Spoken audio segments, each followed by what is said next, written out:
Alright, here we go, folks. Off to the carnival. Yeah, this level does not fill me with good vibes. Quite the opposite. Oh god. Like, something about the color scheming of this just makes me feel, like, really, like, uncomfortable, like... And it's not like I hate circus levels, like, you know... There's plenty of, like, ones from, like, as I said, that was more like a toy level in the, in Mickey Mouse and the Castle of Illusion. That's another game, that's actually another, game that I'm planning on Let's Playing. MegaDrive game that I'm planning on Let's Playing. Also, Decap Attack, that's another one. That's one of my all-time favorites, actually. They're both my all-time favorites, actually. Yeah. Like MegaDrive, you know, platformers, in general, are kind of like my bag.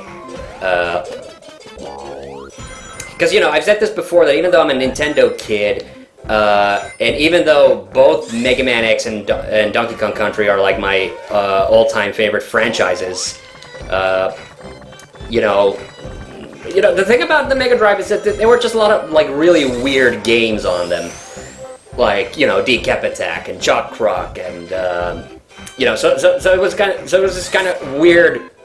It's this console that just had all these kind of weird games on them. And that's always, like, very interesting to me. And, of course, like, not all of those games are, like, exclusives. Like, you know, I talked about, like, how Jock Rock, for instance, like, was on the Super Nintendo. Because it was actually a bit of a... I mean, and it wasn't even... And the other thing is, like, it wasn't even, like, a, you know, Sega original. But I'm fairly certain, like, if people remember that... Oh, okay, I guess I'm supposed to go this way. Like, I'm fairly sure, like, if people remember Jock Rock from anything, they remember the Sega version. Even though it was originally an Amiga game. Okay, so this is the thing about these that I don't think they ever explain anywhere, is the fact that you can actually, on those, the ones that go up and down like that, you can actually increase the bounce on them by pressing up and down on the D-pad. Like, granted, like, this version that I own, which is the GameCube version, like, had very, like, dressed down manuals for these games. So, that in itself, it's not surprising, but it's weird, but I hate that. I hate that about games that just have, you know, game mechanics that are not explained explicitly, or, you know, and more so, like, if they're never, like, if it's something that doesn't get, like, repeated in anywhere. Okay, this is a boss fight I'm not too cool about, like, I mean, it's kind of clever, but,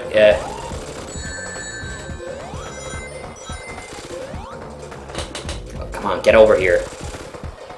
Wow, I've never had it, oh my god, it's gonna, oh shit.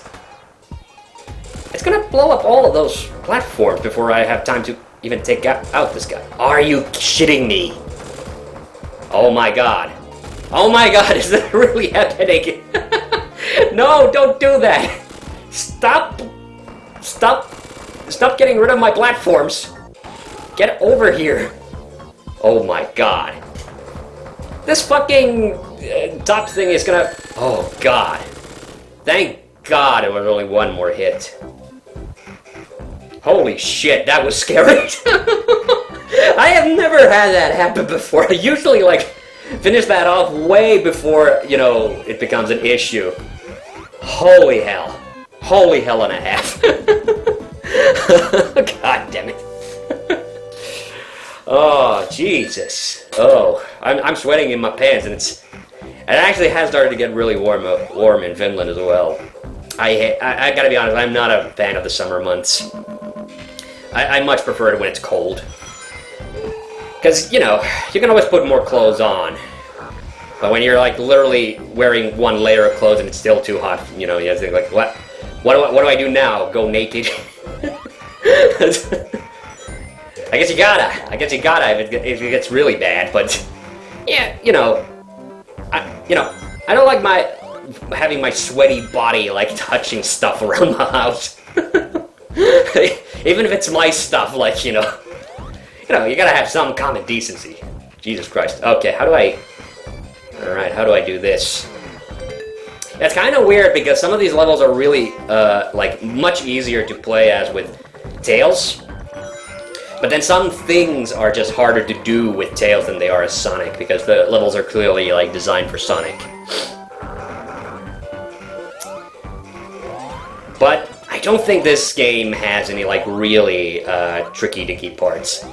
Like the only Sonic game ever that I've had levels that really just frustrated the hell out of me, and even then like not that bad. It was like 1 or 2 levels. Like it was Sonic CD, which is another Sonic game that I'm not a huge fan of. Genuinely like just don't like Sonic CD. All right, I guess we'll see what's up here. Oh, whoa! I seriously did not think. That's the other thing. Like I don't have a good handle on if when I'm flapping my like tails, if Tails is actually like attacking enemies or am I like vulnerable to attack? So I have a tendency. So I'm a lot more evasive of enemies in this game when I'm playing as Tails versus if I was playing this as Sonic. Now the lights go out. When the lights go down. I already did that song. Alright. Hey, come on. Oh, I guess I gotta go underwater then. So yeah, that's the thing. Like with MegaDrive games, like there's a lot of like interesting like franchises that you couldn't get on a Nintendo system, or games that you can get on a Nintendo system, and that's the main reason I love the MegaDrive. You know, beyond which, you know, when it comes to Sega consoles, generally, you know, or okay, how again? Can you explain? Could you please explain this to me? Oh, okay. I thought I already tried that, but apparently I didn't. Oh god, are the balloons? I better not lose this shield then if the balloons are the only things that give me air. Oh boy. Oh, the water's coming down. Okay. And don't get me wrong, like, you know, with some Sega games, like, you know, like even Jock Rock, you know, some of the later levels are like, you know, there's not like a whole lot to them, gimmick-wise, but, okay, this is the part I hate. A Mega Man X game or a Donkey Kong Country game is still going to be much more, like, inventive than, you know, some of those games, but, you know, it's fine, it's whatever. It really is super dark here. Yeah, I think I've already mentioned this, but it really bums me out that I can't do. I've been planning on doing a Resident Evil 2 Let's Play at one of these days, but unfortunately, my PlayStation 2 just doesn't work anymore. Like, so I gotta one of these days. I guess I gotta buy a new PlayStation or something. And granted, like the one that I bought was used, so I shouldn't be like that surprised that it. Okay, then the light's back on. I shouldn't be that surprised when it broke, but I'm still like a little annoyed about that. Like, you know that. Yeah. I mean, the disk drive on it was always acting up, so that's the. Whoa, okay. Whoa, okay. Do not like this. Am I stuck? Am I stuck? Holy shit, I'm stuck. Fuck. Alright. We gotta exit the game and come back. That's fun. That's fun when the game glitches out on you, isn't it? No, it's not. It's actually the complete opposite. Jesus Christ. Alright. Well, you got to see the Sonic Mega Collection menu there for a spell, then. Okay. God damn it. Well, it should have saved. It should have saved. Alright. And on Zone 4. Ah, god damn it. Yeah, this is the thing, like, I'm supposed to hit the start button, which feels very weird. There we go. Back to Act 1. And speaking of Sega games, actually, I sort of beat Streets of Rage 3 yesterday, but I beat it on easy mode with 5 continues, so not super legit, and so I didn't get like the achievement for it either on that, because it was on the Sega Mega Drive's Classic Collection. I was just kind of playing it just for shits and giggles, but it's now kind of weird that, you know, I got that far. In fact, I'm pretty now I'm kind of thinking I must have beaten that game on easy mode previously, because I didn't have as much trouble with it. Granted, I did have 5 continues, so that might have, you know, helped some of it. But, like, you know, yeah, Streets of Rage 3 is like that one game in the Streets of Rage series that I just honestly have never really liked. And it's partly because it is just the difficulty is just complete bullshit. There's another game. I'm not sure if I want to Let's Play it necessarily, but because technically I have, but it was one of those like old Let's Plays, I say in air quotes, where I was actually filming the TV. It's the Mayhem in Monsterland, which is another like friggin' Sonic ripoff, but that one was for the Commodore 64. So, you know, that's always really weird to me. Like, even like the Commodore 64 had games for long enough for them to have their own like Sonic the Hedgehog knockoff, which is like, you know, it's not like a very and not a very good one. Like, well, I guess in a sadistic way it's kind of a fun game, but, you know, not in a good way. Alright, I went a different way this time. I guess that's randomized. Oh god, come on. Yeah, so, like I was saying, the Quake Let's Play probably will not be bringing that back. I'm thinking of maybe going back to Duke Nukem 3D, but, like, the problem I've noticed with those FPS games, like, the problem that I'm not having with this game is, like, I'm able to play this, react and talk at the same time pretty well. But, like, for some reason with those FPS games, like, I get so flustered when anything, like, suddenly happens in those that, I just run out of stuff to say. Like, with Quake, it was, like, at some point, I just started, like, I had to edit out, like, such huge chunks of the levels because I was literally saying nothing on those, so... I was thinking of I was thinking first that this kind of reminds me of Columns, but these don't look like the blocks from Columns. And there's another game I'm thinking of that with blocks like this. Maybe I'm thinking of Tetris. That would make sense. And, you know, the 16-bit console that actually I would really want to get more involved with, I mentioned again, is TurboGrafx 16. I'm not planning on getting the Konami version of that, the mini console, whatever it is. But there are some really good games in there. Like, if you want to play Rondo of Blood, because I think they did finally decide to put it in. You know, somebody at Konami decided to take their head out of their ass and decided, like, hey, the fucking best game for the console, you should probably have it on there. So, you know, and Bach the Caveman, like, that was when the originally, I think the Japanese version, like, had all the good games on it, and the Western version was just gonna have all the shitty multi-plat titles. Like, okay, well, R-Type, maybe that's a little rude of R-Type's not a bad game, but like literally games that you could play on any other 16-bit system that you didn't need a TurboGrafx for, like.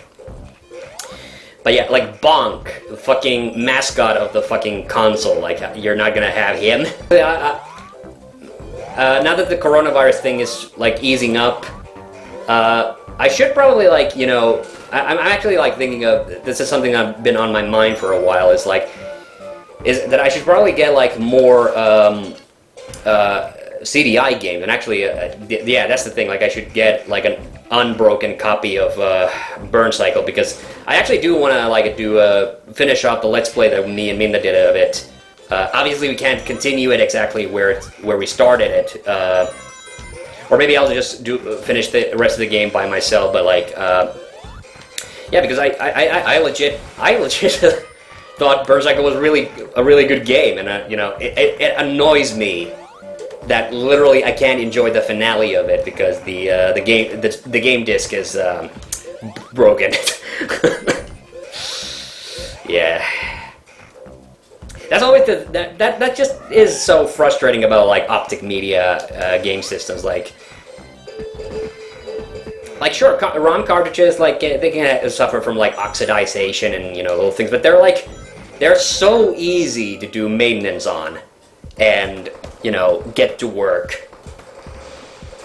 So, you know, I just love the look that Tails gives you, like, can you believe this shit? That was a lot of fun. Alright, I don't know if I hope I have... You know what, I don't think I'll have time to get to the end of this level in this episode, but I'll try to get to the checkpoint at least. Or do a checkpoint, let's put it that way. Yeah, and so that's the other reason that, so sorry, I was talking about Quake and my problems with doing FPS Let's Plays. That's the reason, like, and that's probably the reason why I will not be bringing back the Duke Nukem 3D Let's Play either, because even though it didn't go, like, you know, it didn't go that badly, you know, I think it was at least moderately better than the Quake 1. You know, you could still tell, I think in that I was a little flustered. Like when we were doing the Duke Nukem, the platformers with Kaiser and Dorobka, you know, I was able to, you know, because you know, if it's a platformer, I kind of know what I'm doing, so I don't get so flustered with that, especially with Duke. That's the thing always that always surprises me about Duke. I guess not so much because the big secret, of course, when we were kids. I would always play Duke Nukem 3D with the God mode on. So, and here's the thing: like you can still die with the God mode on from getting crushed by things, but you can't but you can't get killed by the enemies. That's the only difference. So maybe that's the thing. Like you know, it was really just a challenge to navigate the level to the end.